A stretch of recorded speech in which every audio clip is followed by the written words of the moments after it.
Hi friends, welcome back to our channel. ఈరోజు మన కిచెన్లో కప్పు మరమరాలతో అప్పటికప్పుడు చేసుకునే టేస్టీ బందోసను ఎలా చేయాలో చూపించబోతున్నానండి. దానికి కాంబినేషన్గా ఒక మంచి చట్నీ రెసిపీని చూపిస్తున్నానండి. ఆ రెండు కాంబినేషన్ అయితే టేస్ట్ అయితే చాలా చాలా బాగుంటుందండి. బందోస అయితే పిల్లలకు పెద్దలకు కూడా చాలా బాగా నచ్చుతుందండి. పిల్లలకు లంచ్ బాక్స్ లేదంటే స్కూల్ నుంచి రాగానే ఇలా చేసి పెట్టండి, చాలా ఇష్టంగా తింటారండి.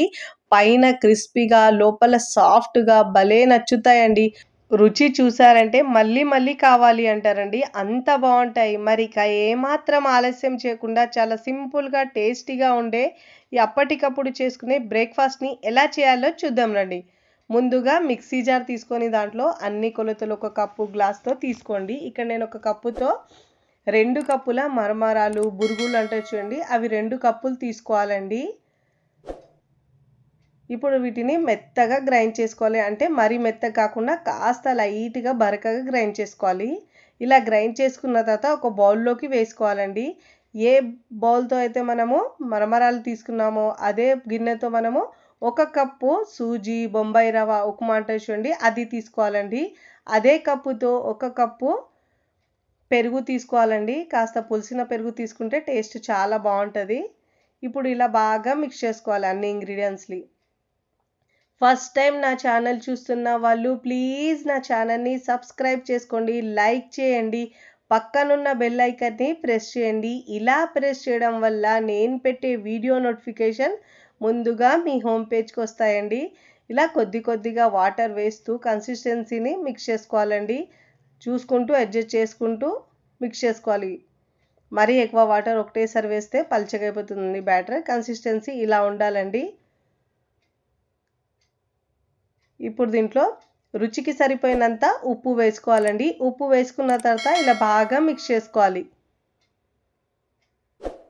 ఇప్పుడు ఇలా పిండిని బాగా మిక్స్ చేసుకున్న తర్వాత మూత పెట్టేసి ఒక 10 నిమిషాల పాటు పక్కకు పెట్టుకోవాలి.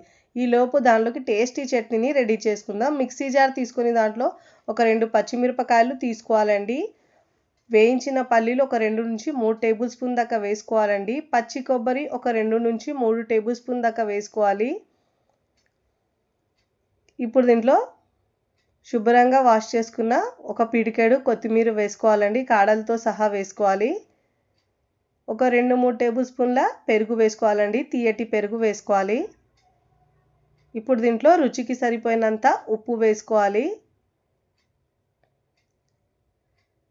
ఇప్పుడు దీంట్లో కొద్దిగా వాటర్ యాడ్ చేసుకొని ఒక 2-3 టేబుల్ స్పూన్ వేస్తే సరిపోతుందండి. కొద్దిగా వాటర్ వేసుకొని మెత్తగా గ్రైండ్ చేసుకోవాలి. చూడండి, ఇలా మెత్తగా గ్రైండ్ చేసుకున్న తర్వాత ఈ చట్నీని మనం ఒక బౌల్లోకి తీసుకోవాలి. చాలా టేస్టీగా కమ్మగా ఉంటుందండి. ఏ బ్రేక్ఫాస్ట్లోకైనా సూపర్గా ఉంటుంది. ఇప్పుడు మనం ఈ చట్నీకి పోపు పెట్టుకుందాం. స్టవ్ మీద ప్యాన్ పెట్టుకొని ఒక 2 టీ స్పూన్ల ఆయిల్ వేసుకోవాలండి. ఆయిల్ బాగా వేడైన తర్వాత ఇప్పుడు దీంట్లో ఆవాలు 1/2 టీ స్పూన్, జీలకర్ర 1/2 టీ స్పూన్,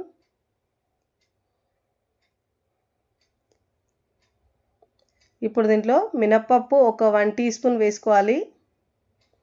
ఇలా బాగా వేయించుకోవాలండి. ఇప్పుడు 4-5 కరివేపాకు ఆకులు వేసుకోవాలండి. వేసుకొని ఇలా బాగా ఫ్రై చేసుకున్న తర్వాత స్టవ్ ఆఫ్ చేసుకొని ఈ పోపుని మనం చట్నీలో వేసుకోవాలి. చాలా టేస్టీగా కమ్మగా ఉంటుందండి ఈ చట్నీ అయితే. ఇలా పోపు వేసుకొని మిక్స్ చేసుకోవాలి ఒకసారి. ఈ దోశలతో అయితే ఈ చట్నీ అయితే కాంబినేషన్ చాలా బాగుంటుందండి. ఇప్పుడు ఇలా మిక్స్ చేసుకున్న తర్వాత చట్నీ రెడీ చేసుకున్న తర్వాత ఇప్పుడు మనం బందోసల్ని రెడీ చేసుకుందామండి.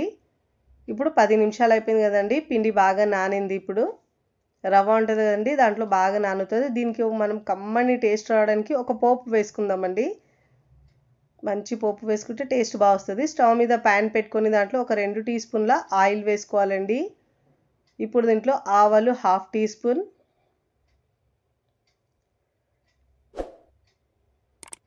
మినప్పప్పు 1 టీ స్పూన్ వేసుకోవాలి. ఇలా బాగా వేయించుకున్న తర్వాత సన్నగా కట్ చేసుకున్న కరివేపాకు వేసుకోవాలండి. ఒక 3 నుంచి 4 టేబుల్ స్పూన్ దాకా వేసుకోవాలి. ఇలా వేసుకున్న తర్వాత బాగా ఫ్రై చేసుకొని ఇప్పుడు ఇలా స్పూన్తో మిక్స్ చేసుకొని ఫ్రై చేసుకోవాలి. పోపు బాగా ఫ్రై అయిన తర్వాత ఇప్పుడు స్టవ్ ఆఫ్ చేసుకొని ఈ పోపును ముందుగా రెడీ చేసుకున్న బ్యాటర్లో వేసుకోవాలి. ఇలా పోపు వేసుకోవడం వల్ల టేస్ట్ చాలా బాగా వస్తుందండి బందోసలకైతే. ఇప్పుడు ఇలా బాగా మిక్స్ చేసుకోవాలి. ఇప్పుడు మనం ఇక్కడ ఇన్స్టెంట్గా చేస్తున్నాం కాబట్టి బ్రేక్ఫాస్ట్లో ఇప్పుడు ఇక్కడ పొంగడానికి నేను ఇక్కడ ఈనో ఒక ప్యాకెట్ వేసుకుంటున్నానండి. ఇలా వేసుకున్న తర్వాత ప్యాకెట్ మొత్తము ఇప్పుడు దీనిపై నుంచి ఒక టీ స్పూన్ దాకా వాటర్ వేసుకుంటే మనకు యాక్టివేట్ అయ్యి మంచిగా ఫ్లఫీగా చాలా బాగా వస్తాయండి బందోసలు అయితే.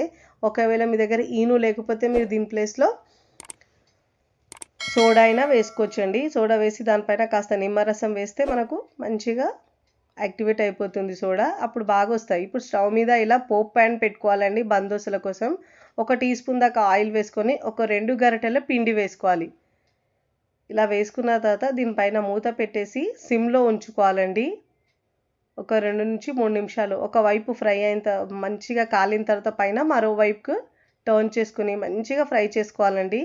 2 వైపులా చక్కగా గోల్డెన్ కలర్ వచ్చే వరకు ఫ్రై చేసుకొని మనం ప్లేట్లోకి తీసుకోవాలి. చూడండి, చూస్తేనే ఎంత బాగా వచ్చినాయో, చాలా టేస్టీగా ఉంటాయండి. పైన క్రిస్పీగా, లేయర్ లోపల సాఫ్ట్గా భలే ఉంటాయి.